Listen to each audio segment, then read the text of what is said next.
አሜን። የተከበሩ አባታችን እዚህ ታላቅ ደብር አስተዳዳሪ መልአከ ሰላም ዘላለም ሰዬ፣ አባቶች፣ ካህናት፣ ወንድሞች፣ ዲያቆናት፣ ሁላችሁም የእግዚአብሔር ቤተሰቦች እንደምን አደራችሁ? ልዑል እግዚአብሔር ዛሬም ዘወትርም በዘላለም ስሙ የተመሰገነ ይሁን።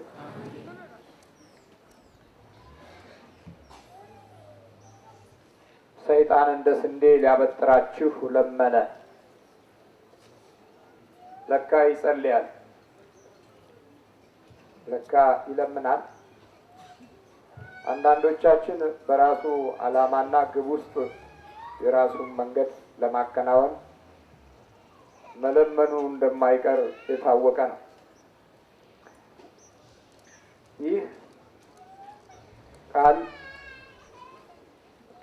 የራሱን ቤተሰብ፣ የራሱን ስራ፣ የራሱን ዓላማና ግብ ሊያሳኩለት የሚችሉ ሰዎችን ለመያዝ ሲሆን፣ ሌላው ደግሞ አቅመ ቢስና ደካማ በእምነቱ በኩልም የሚዋልል እና ለመንፈሳዊ ተስፋ ዝግጁ ያልሆነ ልብ ያለውንም ለመያዝ በተጨማሪ የጥፋት ግዛቱን ለማስፋፋትና በዚች ምድር ላይ ሁሉንም ለመቆጣጠር የሚችልበትን አቅም ለማግኘት ሰይጣን እንደ ስንዴ ሊያበጥራችሁ ለመነ።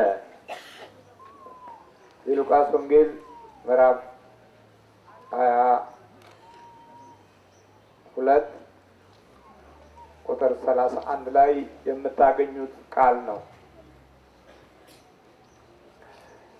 ጌታም ስምዖንን ስምዖን ስምዖን ሆይ እነሆ ሰይጣን እንደ ስንዴ ሊያበጥራችሁ ለመነ፣ እኔ ግን እምነትህ እንዳይጠፋ ስላንተ አማለድሁ።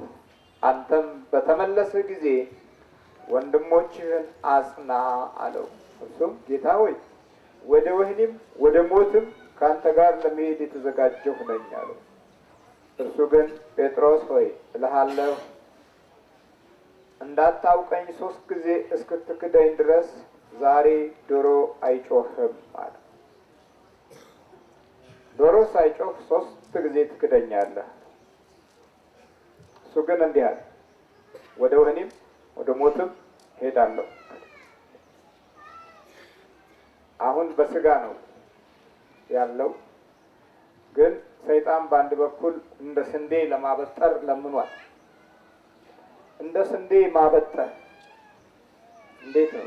ትንሽ የሚከብድ ነው። የመንፈስ ዓለም የቱን ያህል ትልቅ የሆነ የአፈታተር ስልት እንዳለው የሚያረጋግጥልን ቃል ነው። ዝም ብለን ሰይጣን ነው የምትለው ነገር አይደለም። በጣም በመንፈሳዊ ብርታት ውስጥ ዘልቀህ ስለ ጠላትህ የሚገባ መንፈሳዊ መረጃ እስካላገኘህ ድረስ እጅግ በጣም የፈታኝነት ባህሪው በተራቀቀ ስልት አንዱን ስትወጣ ሌላውን እንደሚቀጥል፣ አንዱን ስታሸነፍ በሌላ በኩል እንደሚመጣ፣ ሁልጊዜ መንገዱን በእግዚአብሔር አምላክ ቀኝ በኩል ሆነ ካልጠበቅከው ወደ ኋላ በማዘግየት ቀዳሚ የሆነ ጠላት ነው። ያዘገያል። ማዘግየት ብቻ ሳይሆን ወደፊትም እንዳትራመድ መንገድ ይዘጋል። አቅጣጫዎቻችሁን ሁሉ እንዲጠፋና በምታደርጋቸው ነገሮች ላይ ሁሉ እንድትጠራጠር ያደርጋል። የምትኖረውን ኑሮ ትጠረጥረዋለህ። ያዝከውን ገንዘብህ መሆኑ እንኳን እንዳታውቀው ይፋለማል። ስለዚህ ሰይጣን እንደ ስንዴ ሊያበጥራችሁ ለመነ። ስንዴ ውስጥ እንክርዳድ ወይም አፈር ወይም ገለባ ሊኖር ይችላል። ስለዚህ ባለቤቱ የስንዴው ባለቤት ስንዴውን ንጹህ ለማድረግ የሚጠቀምበት አንዱ መንገድ ማበጠር ነው። እንደ ባለቤት ሆኖ ማለት ነው። አሁን ተመልከተው፣ እንደ ባለቤት ሆኖ እንደ ስንዴ ሊያበጥራችሁ። የስንዴው ባለቤት ነው በስንዴው ውስጥ ያለው ኃላፊነት። ስንዴውን የያዙት ሰዎች ናቸው ስንዴውን ንጹህ እንዲሆን ጥረት የሚያደርጉት። ስለዚህ ማበጠሪያ ያስፈልጋል ለመለየት፣ ወይ ነፋስ ወይ ማበጠሪያ ወይም ደግሞ የተለየ ዘዴ መልቀሚያ። ልክ እንደዚሁ እንደ ስንዴ ሊያበስራችሁ ለመነ። ለመነ የሚለው ቃል ምን ማለት ነው? በራሱ የጥፋት መንገድ ለመሄድና ለመራመድ እንዲችል ከእግዚአብሔር ለምኗል ማለት ነው። በጥረኛል፣ ጥለኸኛል፣ ተዋርጃለሁ፣ ግን እኔ ደግሞ ማዋረደውና የሚይዘውን ሰው ስጠኝ። ታዲያ በምን መንገድ ነው ይሄ? ከስንዴው አንጻር የኛ ባህሪ ምን ሊሆን ይችላል? በመጀመሪያ በባህሪ ውስጥ ያለውን ጣልቃ ገብነት ለማስፋት ጠጋ ይልሃል። መጠጋቱን አትርሳ። ሁሌ የመጠጋት ስልት አለው። የሚጠጋበት መንገድ በጓደኞች፣ በቤተሰብ፣ በኑሮ፣ በገንዘብ በኩል፣ በሀብት፣ በስራ በኩል ማንነትን ለማጥናት አይቸገርም። ሌላው ደግሞ በጣም በቀላሉ የሚያጠና በምትናገረው ነገር በአነጋገር ላይ ያጠናል። ማን ምን እንደሆንክ፣ እንዴት ምን አይነት ባህሪ ከምን ተነስተህ ምን እንደምታቅድ ያንም ቅርከውን እንዴት እንደምታወራ በሚገባ መረጃ ለማግኘት አይቸገርም። በአኗኗራችንና በጓደኞቻችን መካከል እግዚአብሔርን ያነሳንበት አንድም ጊዜ የለም። ስለዚህ ባወራናቸው ነገሮች ውስጥ ተጠላልፈን ለመናፍስት እጅ ለመስጠት በጣም ቅርብ ነው። ኑሯችንም ሆነ ገንዘባችን፣ ሀብታችንም ሆነ ልባችን ቅርብ ይሆናል ማለት ነው። ሰዎች ቁጭ ብለው ሲያወሩ ትርኪ ምርኪ በሆነ ነገር ውስጥ መናገራቸውን በሚሰማበት ባህሪው ይሰማል። አንድም ጊዜ ሰማያዊ መለኮታዊ ጥሪ በሌለው ድምፅ ውስጥ የምንራመድ ከሆነ በአነጋገራችንም ውስጥ የቱን ያህል ደካሞች እንደሆን መረጃ ያገኛል። ከዛ ጠጋ ይላል። መጠጋት እንደ ስንዴ ሊያበጥራችሁ ለመነ። ሌላ ምን? እርሻ የለው፣ ፋብሪካ የለው፣ ኢንዱስትሪ የለው። ያንተን መንፈሳዊ ሕይወት ማቀዝቀዝና ማዳከም ባህሪውን የወደቀ ስለሆነ እለት እለት እንድትወድቅ ከተንኮል ጋር ተያይዘህ ሌሎችን እንድትጥል መንገድ ይከፍታል። ሌሎች እንዲቆስሉ ማድረግ፣ ሌሎችን መንፈሳቸው እንዲቀዘቅዝ ወይም እንዲረበሽ ማድረግ የተለመደ የክፋት መግለጫ ድምፆች እንድናስተላልፍ ይፈልጋል። እንደ ስንዴ ሊያበጥራችሁ ለመነ። ኢንዱስትሪ ሊያቋቁም አይደለም የለመነው። ፋብሪካ መንገድ ሊከፍት አይደለም የለመነው በውስጥ ያለውን ሕይወት ግራ እንድትጋባና መለኮታዊ የሆነ ምሪት እንዳታገኝ፣ ከእግዚአብሔር የበረከት አቅጣጫ እንዳትሳተፍ፣ ሰማያዊ ኃይል እንዳይኖርህ፣ የደከምክበት ዋጋ እንዲያጣና የተማርክበት ነገሮች ሁሉ እድለቢስ በመሆን እንዲቆም ለማድረግ ነው የለመነው። ሰይጣን እንደ ስንዴ ሊያበጥራችሁ ለመነ። ተምረህ ሮጠህ ደክመህ ውጤቱን ስታይ ሁሉ ነገር ባዶ እና መካን እንዲሆን ነው የለመነው። አድገን ለበረከት፣ ለፍሬ፣ ለሰላም፣ ለሌሎች ሞገስ የምንሆንበት ሳይሆን ለሌሎች እንቅፋት የመሆንን እድል ለማስፋፋት ነው የለመነው። ደቀ መዛሙርቱን ወደኋላ ለማዘግየት ነው የለመነው። ወዲያውኑ ግን እምነትህ እንዳይጠፋ እኔ ስለ አንተ ጸለይሁ አለ ጌታ። ምንህ እንዳይጠፋ? እግዚአብሔር ስሙ የተመሰገነ ይሁን። ለካ ተከላካይ ያለን ማለት ነው። ለካ ብርቱ አለ እምነትህ እንዳይጠፋ። በኋላ ጌታ ሆይ አለ ወህኒ ቤትም ብትሄድ እስከ ሞት እንኳን ቢመጣ እኔ አንተን አልክድም አለ። ወዲያውኑ ልቡን ሲያየው አይ ሰዓቱን አየው፣ ጊዜውን አየው፣ ነገ የሚሆነውን አምላክ አየው። ነገ የሚከቡትን፣ ነገ የሚደበድቡትን፣ ነገ የሚያስጨንቁትን አየና አይ ዶሮ ሳይጮህ 3 ጊዜ ትክደኛለህ አለ። በዚህ በኩል የፈተናውን ጊዜ ያዘጋጀ መንፈስ እንዳለ፣ በሌላ በኩል ደግሞ የጴጥሮስ ሕይወት ምን ሊመስል እንደሚችል ነገን አየው። ዛሬን ሳይሆን ነገን አየው። እግዚአብሔር ሆይ ነገን አንተ እየው እስቲ እንበል። ነገን ሲያየው እግዚአብሔር አንድ ነገር አለ። እምነትህ እንዳይጠፋ እኔ ስላንተ ጸለይሁ አለ። ምን እንዳይጠፋ? እኔ ስላንተ ጸለይኩ፣ እኔ ስላንተ ጮሁ፣ እኔ ስላንተ አስታራቂነት ውስጥ ገባሁ፣ መታረቅ ሕግ ውስጥ ገባሁ። እኔ ስላንተ አለው። ነገን እግዚአብሔር ሆይ እንዴት ነው የምታየው? ነገን እንዴት ነው የምታየው ብሎ ያልተጨነቁ የዛሬውን ሕይወት ፈተና ውጥንቅጥ የወጣ አስተሳሰብና ባህሪ እጅ ውስጥ ገባን። የነገውን እግዚአብሔር እንዲያይልን አልፈለግንም። እኛ የነገውን በስጋ ዓይን አየነው። በስጋ ዓይን ማየት ብቻ በቂ አይደለም።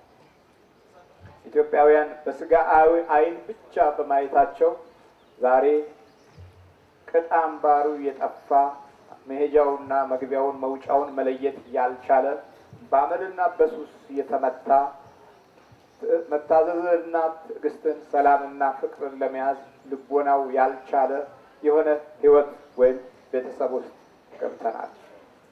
እግዚአብሔር ይማረን። ሰይጣን እንደ ስንዴ ሊያበጥራችሁ ለመነ። ሊያበጥርህ አይደለም ያለው ሊያበጥራችሁ ለመነ። በምን መንገድ ተበጥረናል እኛ? እስቲ ተመልከቱ። ጥቂት እናቶች የወንዝ ልክፍት ወይም በመንገድ ላይ ወይም በገበያ ይዟቸው ራሳቸውን አሟቸው የተወሰነ ጊዜ ሲያስጨናንቃቸው ወደ ጠንቋይ ቤት ሄዱ። አንድ በአኗኗርህ ውስጥ ነገሮች እየጎደሉ ሌሎች በምትሃታዊ ባህሪ ገንዘብህን እየነጠቁ ባዶነት ሲሰማህ ወደ ደፍተራው ጋር ሄድክ። ሁለት ሌላው እንዲህ መሄድ ስትጀምር ደግሞ ከጎን ልክፍት አለ። የተጠላለፉ የምቀኞች መንፈስ ዳብረዋል። ፌስታል የሚቆጥሩ የጨበጥከውን የያዝከውን የምትበላውን የምትወጣበትን የምትገባበትን የሚያዩ የተደናበሩ ከክፉ መንፈስ ጋር የሚያዩ ሰዎች አሉ። ወጥመድ ውስጥ ገባ። እነዛ በጥቂት ልክፍት መንፈስ እጅ ውስጥ የወደቁት እናቶች ወደ ጠንቋይ ቤት ሲሄዱ ጠቋር አለብሽ ዛር ስም እየተሰጠው ውቃቢዎች ተጠናከሩና ስም ወጣላቸው። እነ በትግራይ ሀጎስ የሚባል ዛር፣ ጨንገር የሚባል ዛር እና ሙጨ ዘሪጋ ቅብጥብጥ የሚያደርግ ዛር። ሙጨ ዘሪጋ ከረሜላውንም መስቲካውንም ምኑንም የሚፈልግ ነገር ነው። እሱ በዚህ በሰሜኑ ግዛት ላይ በሰፊው የሚታይ ሲሆን አዳኝ ወርቁ የሚባሉ ዛሮች ደግሞ እንደዚሁ ወርቅ የሚያስስ ነው። እሱ ደግሞ በብዛት የወርቅ ፍላጎትን በሴቶች እህቶቻችን ላይ የሚያዳብር መንፈስ ነው። ሌላው ቆንጆውን እየመረጠ ቀድሞ የመያዝ ባህሪው ደግሞ ከፍተኛውን ቦታ ይዟል። ከዛ በኋላ ቤተሰባዊ ባህሪን በመያዝ ራሱን ከፍ በማድረግ እኔ ነኝ አለቃ በማለት ወደ ማጓራት የተቀየሩ ብዙ ቤተሰቦች አሉ። ወይም ሞተዋል አሊያም በጥቂትም ቢሆን አሁን ይኖራሉ። ዓመት በዓሉን ለክፉ መንፈስ ግብር በመዋል ለዶሮ ደም በግ ምናምን በማፍሰስ ላይ የተመሰረተ አሊያም በማጓራት ወይም በዘፈን ላይ የተመሰረተ ነገር ላይ መዋል ጀመረ።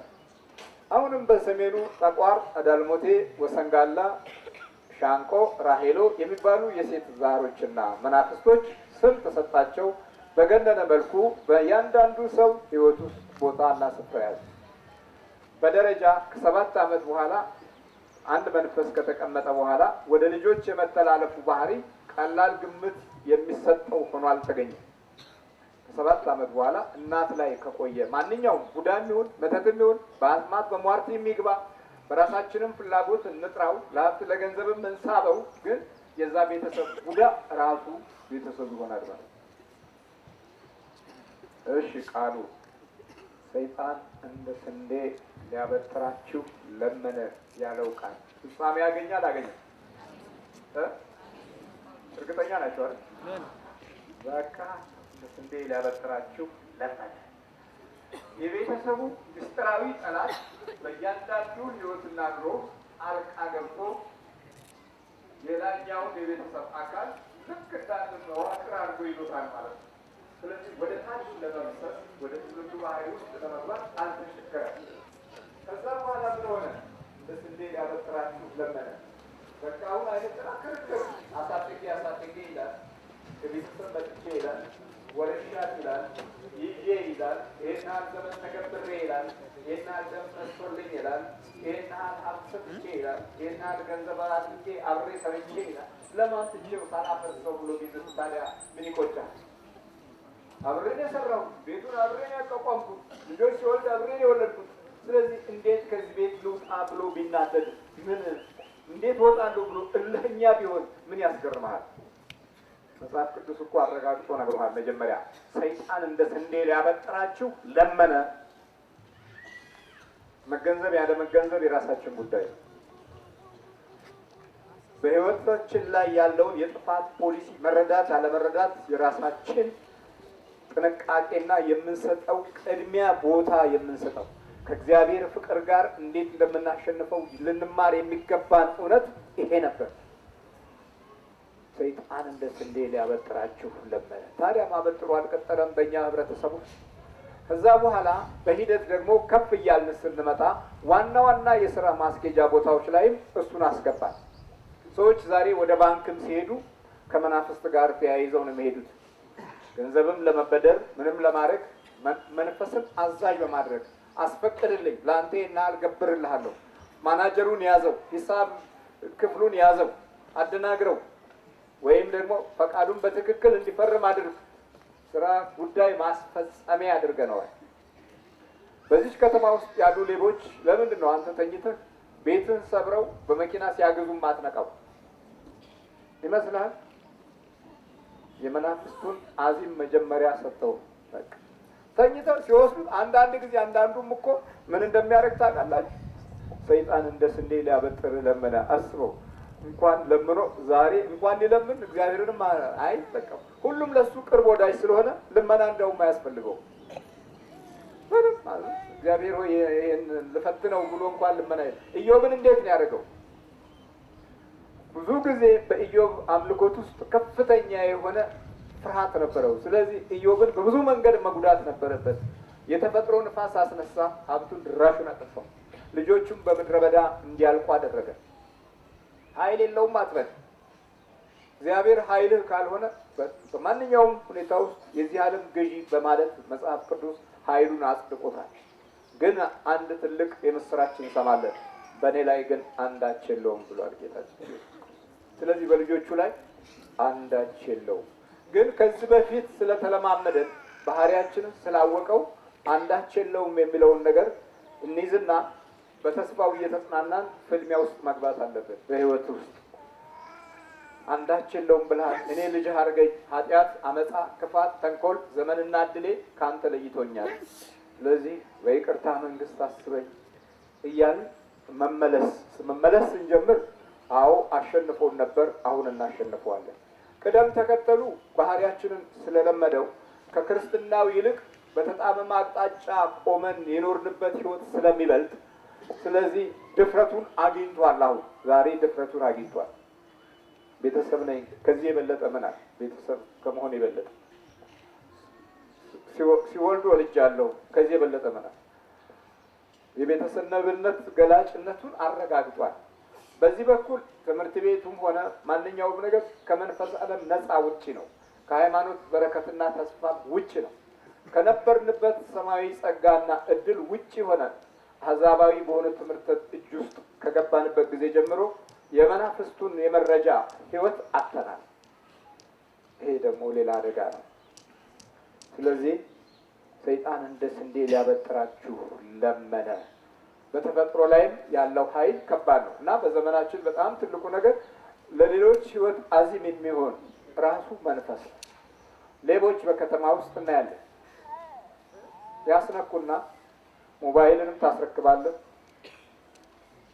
ሰዓትንም ታስፈተህ ትሰጣለህ። ራስህ እኮ ነው የምሰጠው፣ ያዝልኝ ሌባ እንዳይሰርቅብኝ የሚልህ ግን ውስጡ ገብቶ ነው።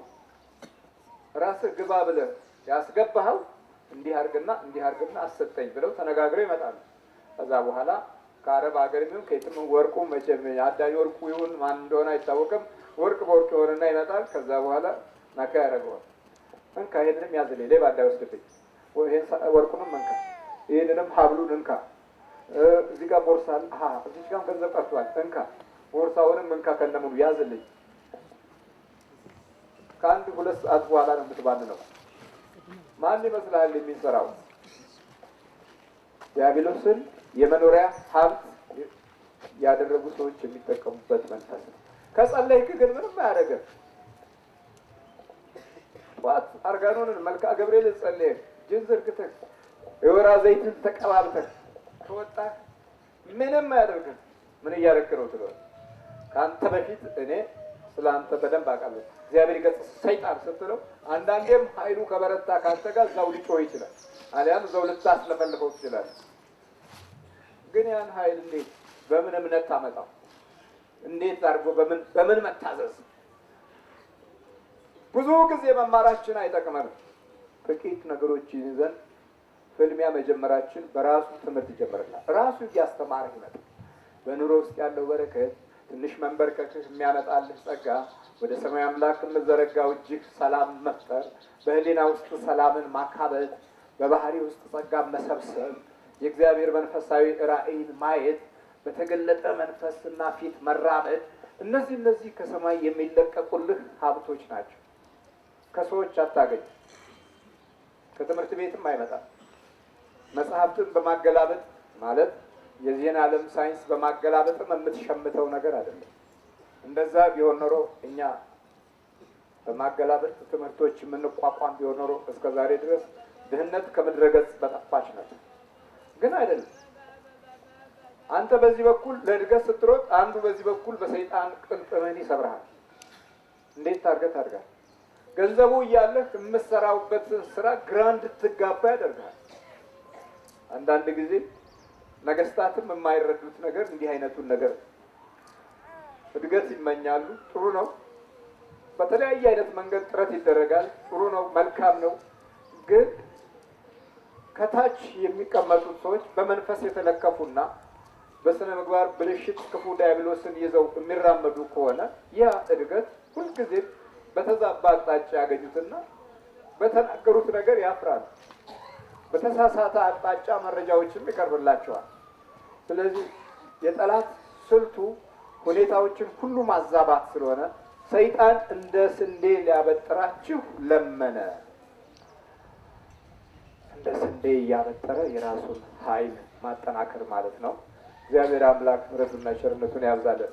ስለዚህ እምነት እንዳይጠፋ ስለናንተ ጸለዩ፣ ስላንተ ጸለዩ ባለው መጪውን ጊዜ ነገረው። ጌታ በተያዘ ጊዜ እሱ ፊቱን ማዞር ጀመረ። ሲደበድቡት፣ ሲያጋጩት እሞታለሁ ወይም ወርዳለሁ ያለው ሰው አሁን መሸሽ ጀመረ። የብርድ ወቅትና ሰዓት እየጨለመ ሲመጣ እሳት መሞቅ ጀመረ። ያንቀጠቅጠው ነበር። በዚህ በኩል ፍርሃት፣ በዚህ በኩል በጌታ ላይ የሚወርድበት ጥላቻና ብትር፣ በሌላ አቅጣጫ ደግሞ ኃያላኑና ብርቶቹ የት ገባ ድራሹን እናጠፋዋለን እያሉ የሚዙት ዛቻ ጆሮ ሲሰማ አንቀጠቀጠ። በዚህ ላይ ብርዱ እሳት ዳር ቁጭ ያለና እየሞቀ እያለ ጀርባውን አዙሯሉ። ወደ እሳት ነው ያዞረው። እስከ ወህኒ እስከ ሞት አይደል ያለው። ከዛ አንተ የናዝሬቱ ኢየሱስን ተከታይ ትመስላለህ አለችው አንዲት ገረድ። አይ እምትይውን አላውቀውም ማለት ዶሮ አልጮህም። አንዱ መጣና አንተም ትመስላለህ ሲለው አይ አንተ የምትለውን አላውቀውም ማለት።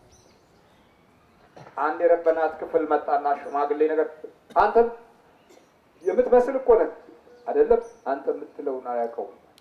ከዛ በኋላ ዶሮ ጮኸ። መለስ ብሎ ሲያየው ጌታ ጊዜ አገኘ፣ እረፍት አገኘ።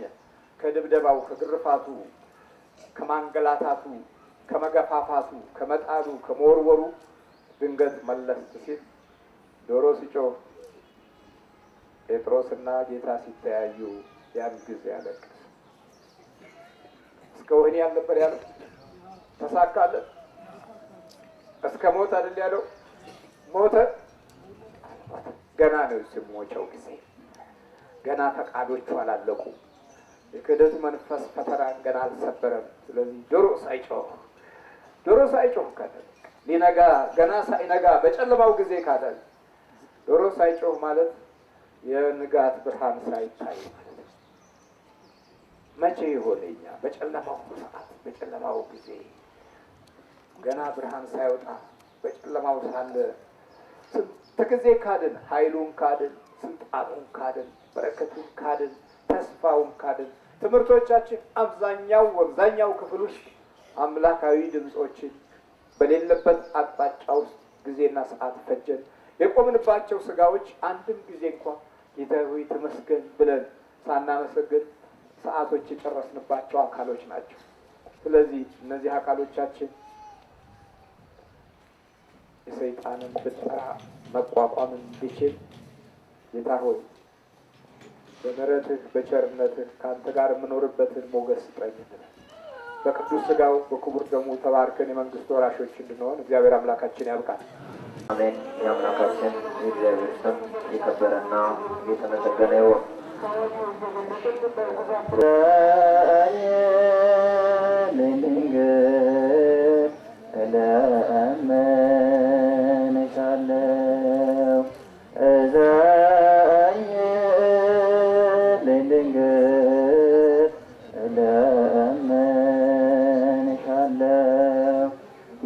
የዳዊት መሰንቆ የኤልያስ መና የናሆር መድኃኒት ነይ በደመና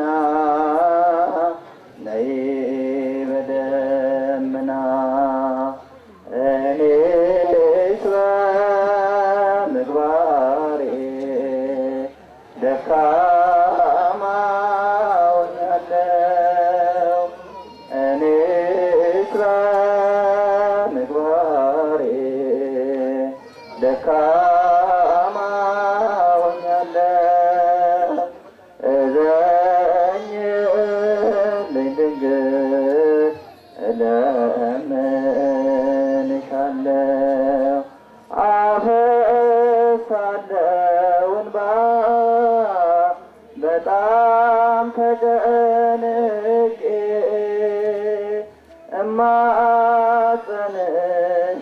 እማጸንሻለሁ በደሌን አውቄ በደሌን አውቄ እኔስ በምግባሬ ደካማ ሆኛለሁ። እኔስ በምግባሬ ደካማ ሆኛለሁ። እዘኝልኝ ድንግል